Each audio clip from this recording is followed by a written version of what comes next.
Hello everyone. Concept nursing classes में आपका स्वागत है। मैं हूं कपिल शर्मा और आज का हमारा टॉपिक है bronchiolitis.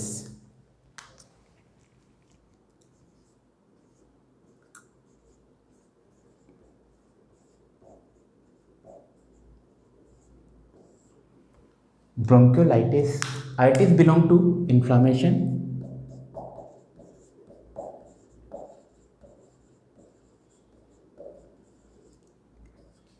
and bronchioles.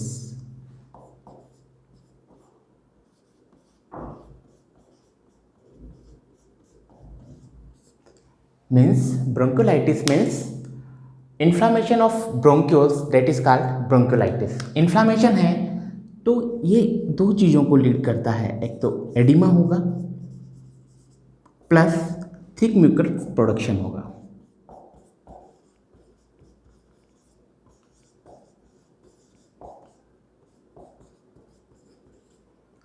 Oedema and thick mucus production inflammation की वजह से दोनों चीज़ें होंगी और ये आगे लीड करेगी एम्फाइसेमा को। एम्फाइसेमा क्यों लीड करेगी? क्योंकि एडिमा और थिक म्यूकस प्रोडक्शन ये क्या कर देंगे? Obstruction. Due to obstruction of bronchi and bronchioles। जब म्यूकस प्रोडक्शन थिक होगा, यह हमारी म्यूकस से अटैच होगा और जो ड्यूरिंग एक्सपायरेशन इंस्पायरेशन क्या होगा कि जो एयरवे फ्लो हो रहा है वो ऑब्स्ट्रक्ट होने लग जाएगा और ऑब्स्ट्रक्शन की वजह से ये ब्रोंकाई में और ब्रोंकियल्स में दोनों में ऑब्स्ट्रक्शन हो जाएगा, एयर रेजिस्टेंस इंक्रीज हो जाएगा और एयर रेजिस्टेंस इंक्रीज होगा, क्या डेवलप होगा? Emphysema. Emphysema means abnormal dilation, abnormal dilation of bronchi and bronchioles. ये हमारे इसमें डेवलप हो जाएगा और ये अगर एम्फाइसेमा डेवलप हो गया है, लीड कर गया है एम्फाइसेमा, और एम्फाइसेमा लीड करता है एटेलेक्टेसिस। एटेलेक्टेसिस जो चीज क्या है? कोलैप्स ऑफ लंग्स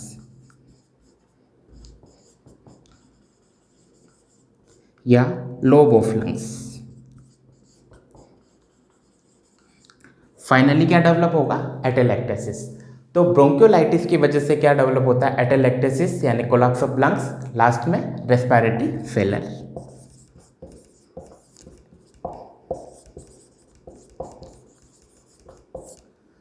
यानी लंग्स पूरी तरीके से खराब हो चुके हैं।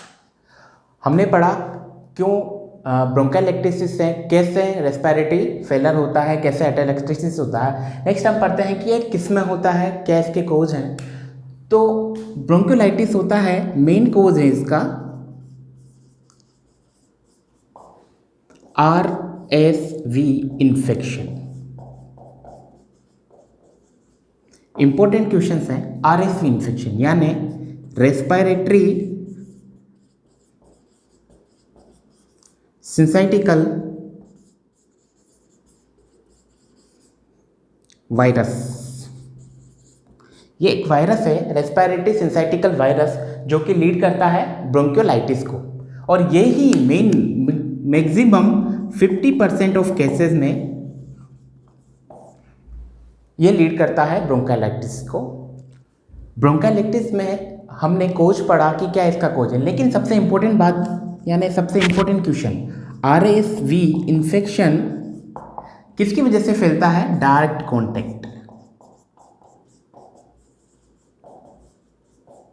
डायरेक्ट कॉन्टैक्ट, जैसे कि अभी कोरोना फैलता है डायरेक्ट कॉन्टैक्ट से, ना कि एयरबोर्न। एयरबोर्न नहीं है, ये एयरबोर्न तरीके से ये फैल नहीं रहा है, ये ओनली डायरेक्ट कॉन्टैक्ट से ट्रांसमिशन होता है, एयरबोर्न नहीं है। तो ये मोस्ट इंपॉर्टेंट क्वेश्चंस है इस टॉपिक का। एक तो फर्स्ट के इंपॉर्टेंट क्वेश्चन है RSV इन्फेक्शन एंड सेकंड है RSV इन्फेक्शन ट्रांसमिट कैसे होता है? डायरेक्ट कॉन्टैक्ट से। मतलब कंटामिनेटेड हैंड।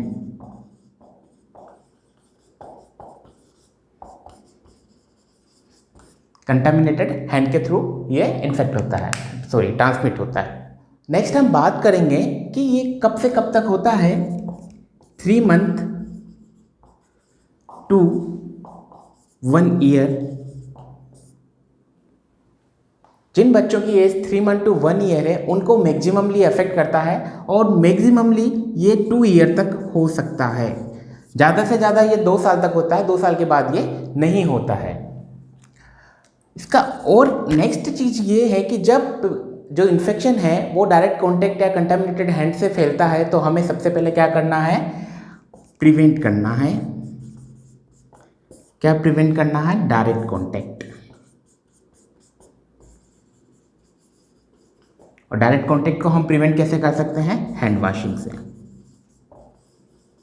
जो कि अभी कोरोना के टाइम पे मोस्ट इम्पॉर्टेंट चीज़ है।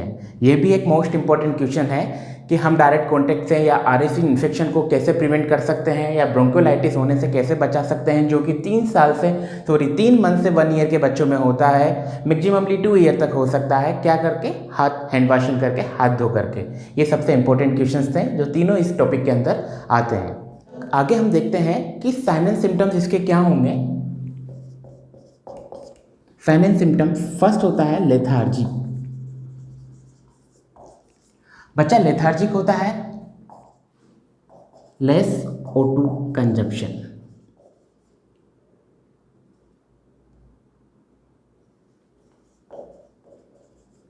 लेस O2 कंजप्शन, O2 का क्योंकि रेजिस्टेंस हो रहा है, रेस्पिरेटरी रेजिस्टेंस हो रहा है, सांस लेने में उसको दिक्कत हो रही है, तो क्या O2 का कंजप्शन प्रॉपरली नहीं होगा, O2 फ्लो नहीं होगा, पेशेंट को लेथार्जी डेवलप होगा। Most important sign. सेकंड है tachypnoea, dyspnoea, increase breath sound, rales, ये होते हैं एबनॉर्मल क्रैकिंग साउंड।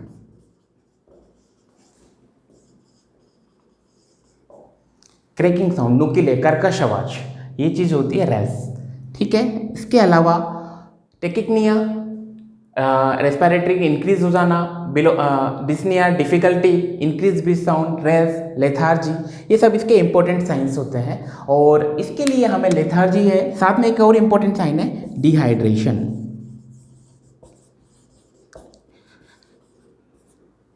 डिहाइड्रेशन, ठीक है। मेडिकेशन की हम बात करते हैं। मेडिकेशन या मेडिकल मैनेजमेंट, मेडिकेशन में हम रिबाविरिन इसमें देते हैं, जो कि एक एंटीवायरल है, टेरेटोजेनिक है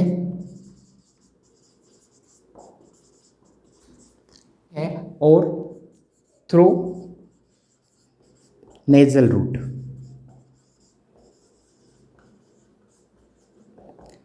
कैसे देते हैं? Through nasal root. ये तीनों इंपॉर्टेंट क्वेश्चंस हैं। रिबाविरिन खुद इंपॉर्टेंट है अपने आप में, और इसमें क्वेश्चंस हैं नेजल रूट, किस टाइप से हम, किस प्रकार से, किस रूट से हम देते हैं इस ड्रग्स को, वो देते हैं नेजल रूट, यानी एरोसोल फॉर्म में। किस फॉर्म में? एरोसोल।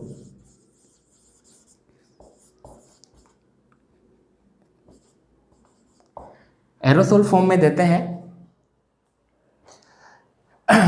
टेरेटोजेनिक है तो क्या है? टेरेटोजेनिक है तो हमें जो भी इसको हेल्थ केयर वर्कर जो भी है पेशेंट को दे रहा है तो वो क्या होना चाहिए? प्रेग्नेंट नहीं होना चाहिए। अगर कोई प्रेग्नेंट लेडी है वो अगर इस रिबाविरिन ड्रग को पेशेंट को दे रही है तो वो उसके लिए क्या है? रिस्की है और ये उसको नहीं देनी है। Not given by pregnant lady, pregnant health care worker. Okay, ये तीनों इसके इंपॉर्टेंट क्वेश्चंस हैं। टेरेटोजेनिक, थ्रू नेजल रूट या aerosol form, and antiviral drug.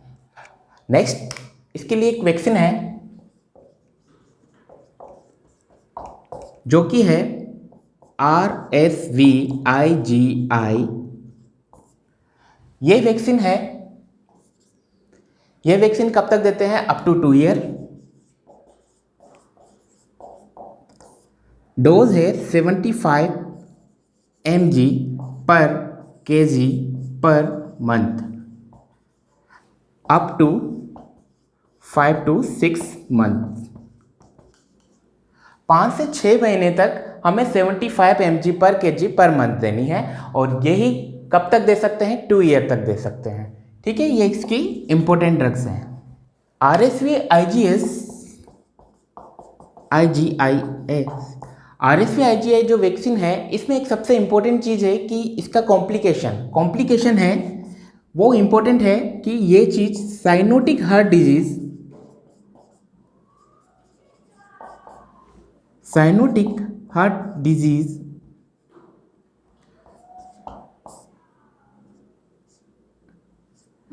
ये जो पेशेंट है साइनोटिक हार्ट डिजीज के, उन पेशेंट्स को ये ड्रग्स नहीं देनी है।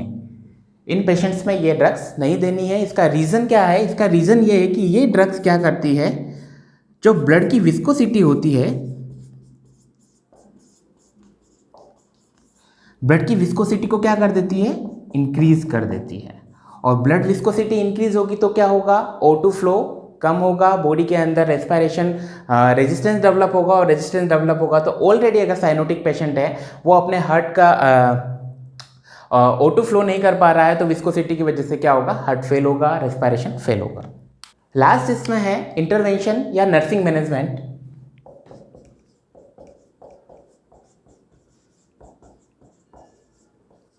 फर्स्ट इंटरवेंशन जो कि इंपॉर्टेंट भी है वो है मेंटेन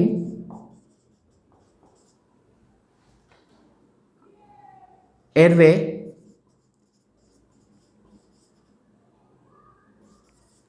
प्रॉपर एयरवे को हम मेंटेन करेंगे। कैसे कर सकते हैं? जो थिक सेक्रेशन डेवलप हो रहा है, थिक म्यूकस सेक्रेशन जो डेवलप हो रहा है, प्रोड्यूस हो रहा, क्या करेंगे? हम रिमूव करेंगे। ठीक है, इसको हम रिमूव करेंगे, और इस रिमूव में मेंटेन पेटेंट एयरवे सब फर्स्ट। सेकंड है इसका पेटेंट एयरवे के साथ सेकंड है डिहाइड्रेशन। इसका कॉम्प्लिकेशन था, साइन एंड सिम्टम भी था कि पेशेंट डिहाइड्रेट होता है। तो डिहाइड्रेशन के टाइम पे हमें ध्यान करना है, एक तो पेटेंट IV लाइन हो, proper hydration.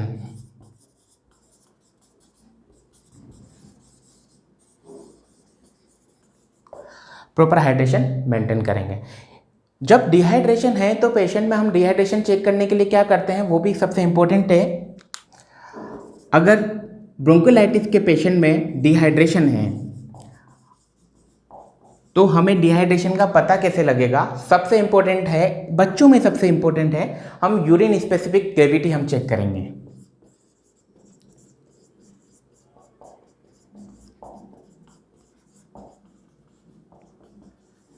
Urine specific gravity check करेंगे, वो कि जो 1.008 इससे ज़्यादा है या कम है। अगर 1.015, अगर 1.008 इससे कम है तो क्या है? ओवरहाइड्रेट है। बेबी क्या है? ओवरहाइड्रेट है। अगर 1.015 से ज़्यादा है तो डिहाइड्रेशन है। और ब्रोंकियोलाइटिस में डिहाइड्रेशन का मेन रीजन है इनसेंसिबल वाटर लॉस।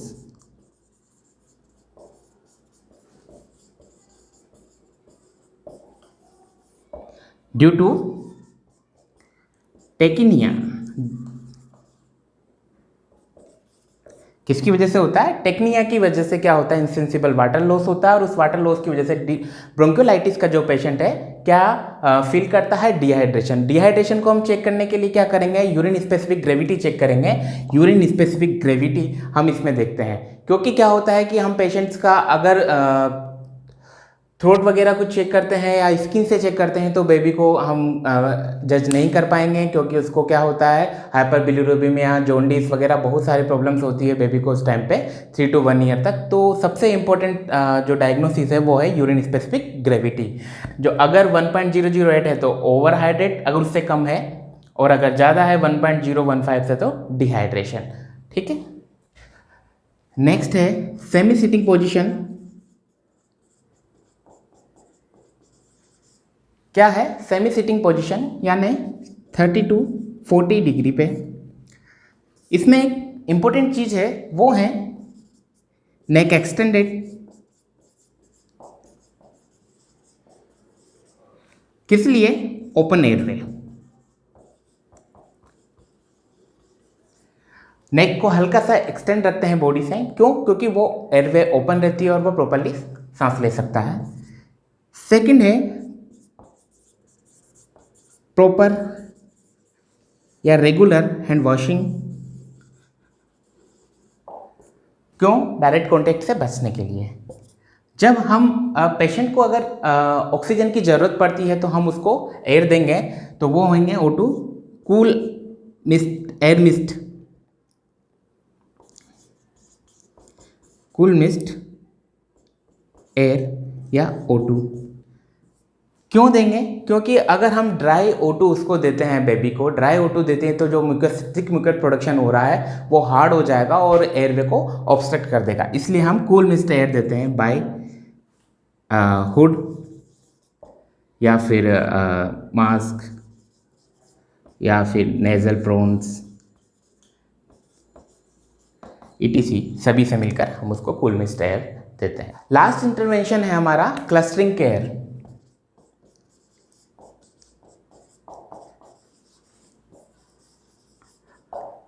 ये होती है ग्रुप केयर,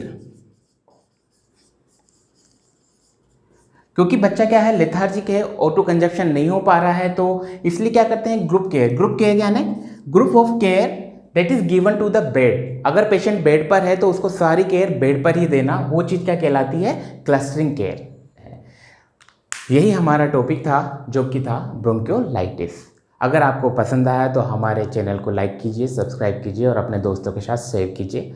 अगर इसमें आपको कुछ कमी लगती है या आप कुछ कमेंट करना चाहते हैं तो हमारे कमेंट बॉक्स में कमेंट डाल सकते हैं। Thank you so much. मैं था कपिल शर्मा। आज का हमारा टॉपिक पड़ा ब्रोंकियोलाइटिस।